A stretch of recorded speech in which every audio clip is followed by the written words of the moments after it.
যাকে আমি 5 বছর ধরে ডেট করছি। টোকিও ইউনিভার্সিটির পাশাপাশি হার্ভার্ড থেকেও আমি গ্র্যাজুয়েশন করেছি।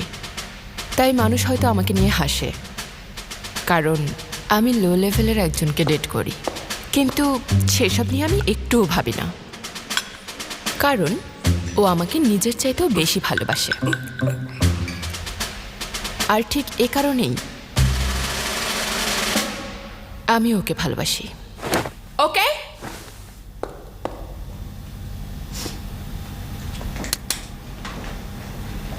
I am sorry. ফাইনালি সেই দিনটা এসে গেছে।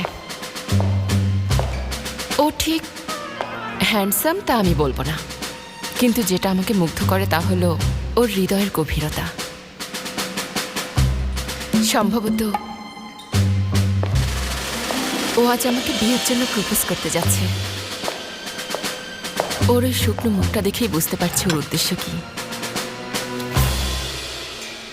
আজকে আমি তোমাকে একটা কথা জিজ্ঞেস করতে চাই।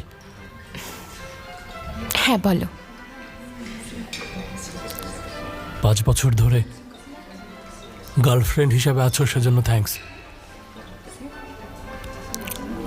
আমি সত্যিই গর্বিত তোমাকে পেয়ে। সবাই তোমার মতো একটা মেয়েকে পেতে চায়। আমি সত্যিই ভাগ্যবান। কি যে বলছো! সত্যি বলতে আমারও তোমার সাথে থাকতে ভীষণ ভালো লাগে।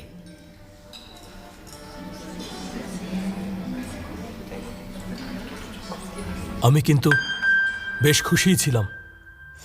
ছিলাম মানে? তোমার তুলনায় আমার কোনো যোগ্যতাই নেই যা নিয়ে কেউ প্রশংসা করতে পারে। ইনকামের ক্ষেত্রেও আমি তোমার ধারের কাছে নেই। কি বলছে? তুমি সব সময় বলো যে আমার সাথে থাকতে তোমার বেশ ভালোই লাগে। শুনে তো মনে হচ্ছে। কিন্তু আমি আর একটা সিদ্ধান্ত। দাঁড়াও, তুমি বলার আগে আমি তোমাকে একটা কথা বলতে চাই। বলো। আমার মনে হয় এখন আমাদের উচিত ব্রেকআপ করা।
একটুর জন্য বেঁচে গেছি, আর একটু হলেই ও আমাকে ডাম্প করে ফেলতো।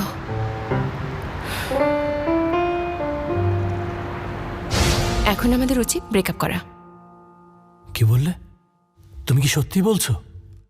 তুমিও কি তাই চাও?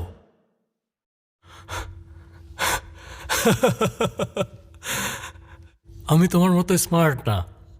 সত্যি বলতে তোমার সাথে থাকাটা স্ট্রেসফুল ছিল। তার চেয়ে বড় কথা, আমি আসলে অন্য একটা মেয়েকে বিয়ে করতে চাই। কারণ ও এখন প্রেগন্যান্ট। এজন্য আমি খুবই খুশি। তোমাকে কিভাবে বলবো বুঝতে পারছিলাম না। এখন বেশ ভালো লাগছে।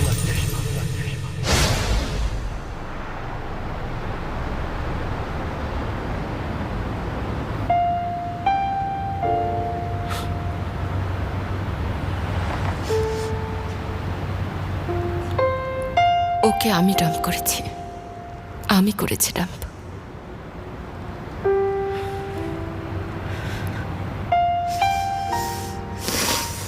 হ্যাঁ, আমি ডাম্প করেছি। আমার এখানে খারাপ লাগার কোনো কারণ নেই।